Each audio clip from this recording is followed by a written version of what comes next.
Welcome back to Andy's Guides. In today's video, we are going to show you how to create a table in Google Sheets.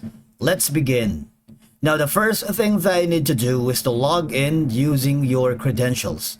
If this is your first time on Google Sheets, I want you to click the sign up option. And from here, just to follow with the on-screen instructions and you're good to go. Creating a table in Google Sheets is a straightforward and can be done in a few simple steps. Alright? Now, for example, this one right here. It doesn't look like a table yet because tables provide a structured way to organize data into rows and columns. This structure helps maintain clarity and makes it easier to navigate through large data sets. Now, what I'm going to do is you can, of course, create a new blank sheet here in Google Sheets, or might want to hover to add a sheet, so that it's a lot easier for us to do. For example, we're going to put in something like this one. For example, if you're so used to working on Excel, there's an option to insert table, right? But it doesn't work the same way here in Google Sheets. For example, date, and maybe let's put in some amount for now. Of course, basically you have to do it manually from scratch. There are templates that you can use in Google Sheets, but if you don't have that option, you might want to create it from scratch. All right, so these are the maybe one of the ways for you to create a table from scratch. Let's put in some names here.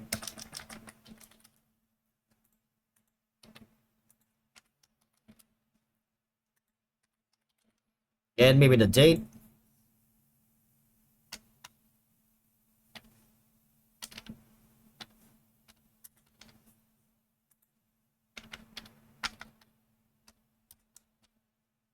And for the amount, we're gonna copy this, two of them. Now, one of the ways is you can simply highlight this one and go to insert.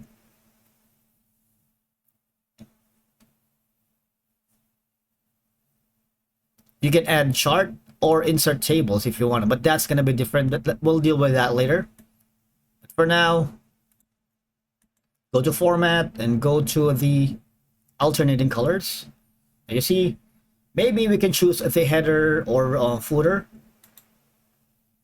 Now you can choose the color. For example, they have the default styles, which is this one. It's up to you.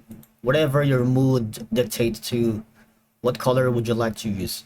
But for now, I'm gonna be selecting this one because it's striking. All right. Now, you also have an option for the custom styles at the bottom here.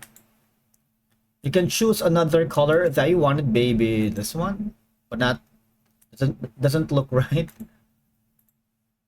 Now on the color 2, you can choose anything, right? Click on done. After that, the next thing that we need to do is now select all of these cells again that you're currently working with and go to the data and go to create a filter. All right, now you see when you create a filter, it gives like a inverted pyramid icon. After that, go again to the data and go to the sort sheet by A to Z. We have a separate video for that. You might want to be interested in to check how to sort A to Z here in Google Sheets. All right, you can sort range by column C, A to Z, or sort range by column C to Z to A. You can also click on this one to advanced range sorting options. You see, the data has header row. You can sort them by name. All right, and you can sort them by amount because we have a currency at the amount here. All right, but if we click on the date and we click on sort, what will happen is the date has been arranged accordingly. All right, so let's do that again.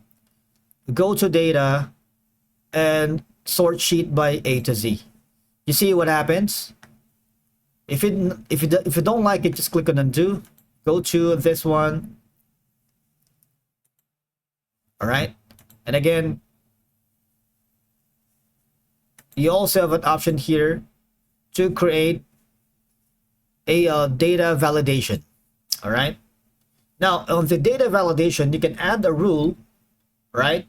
For the drop down here, because we're going to put a drop down here on the similar to the Excel sheets that you're working with.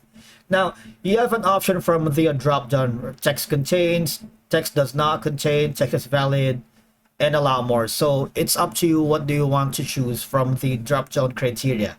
And it applies to the sheets from A1 to C3. From here, going here. All right, so all of them. So it's up to you. Greater than or equal to, less than or equal to. Click on done. All right. Once you're happy with it, you see, we're almost like getting a table like in Google Sheets.